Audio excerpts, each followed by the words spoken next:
Hello, this is Alex from phpacademy.org, and this is a video tutorial for the new Boston. In this video tutorial we are going to be looking at the headers function, or the header function in PHP. So to modify the headers that are sent to our browser. Now, why would we need to modify headers that are sent to our browser? Now, there are lots of different reasons for this. You may want to say enable or disable caching of pages. You also might want to change the document type, so you might want to change it to say a JPEG image or a PNG image or something like that, in order to process an image on a page if you were using, say, the PHP GD library, which is something you can look at later. However, in this tutorial, because we're just talking about functionality of this, we're going to be using this header function to redirect our users to another page. Now, before we start, it's really important to let you know that the header function, which looks like this, cannot be used after output has been sent to a page. So, for example, if we have a header called, or some header tags, this is HTML output. Therefore, we're using PHP afterwards using the header function. However, this won't work because we've already sent data to the page. So if you are to use the header function, you either have to use it after our content, or we need to talk about output buffering and starting output buffering on a page, which is another tutorial. So you can have a look at that in regards to headers. So let's just say we have a PHP, a blank PHP page. I'm going to create a variable called true. In fact, I'm going to create a variable called redirect, which is equal to true. Now I'm going to create a simple if statement to redirect us to a specific page if this variable is true. So obviously this is an example, but later on, if you have, let's say, want to log a user in or log a user out, you might want to redirect them back to a specific page.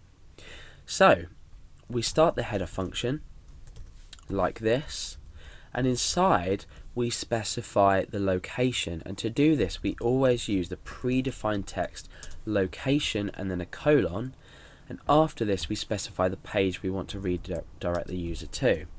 So I'm going to say redirect page equals http://google.co.uk. So now what I can do after this is I can append redirect page. So this is essentially the same as typing header and then the location inside, and then writing it like that. However, I'm using variables just so we can get used to the idea that this page may change.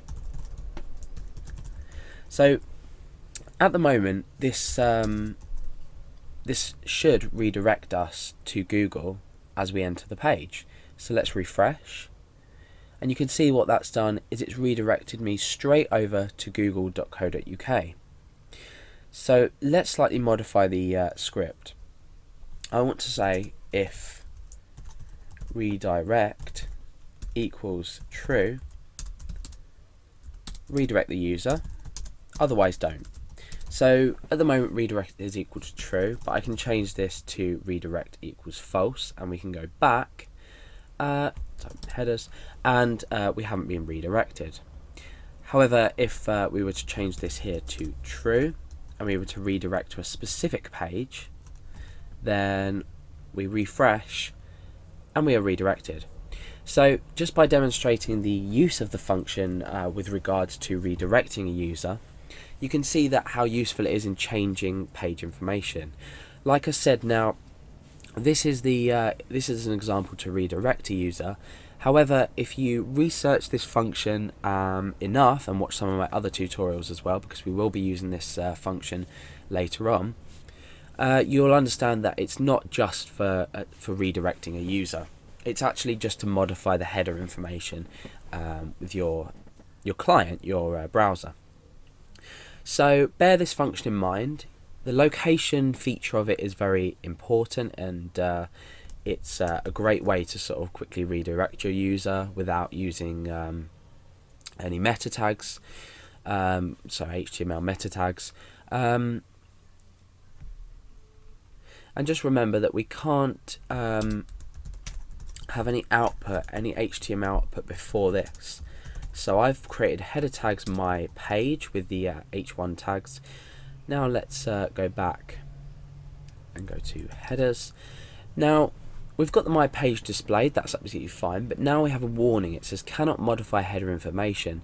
Headers already sent on line 8. So this is the where we're getting the error. You can see this is line 8, but headers already sent. However, if we were to have this below here, we're already modifying the page's headers, so we're resending header information, but we're never going to get to see this. So what happens if you want to have a page that already maybe has some output, but you need to redirect the user at some point? Well, there's a simple option, and that's OB, which stands for output buffering.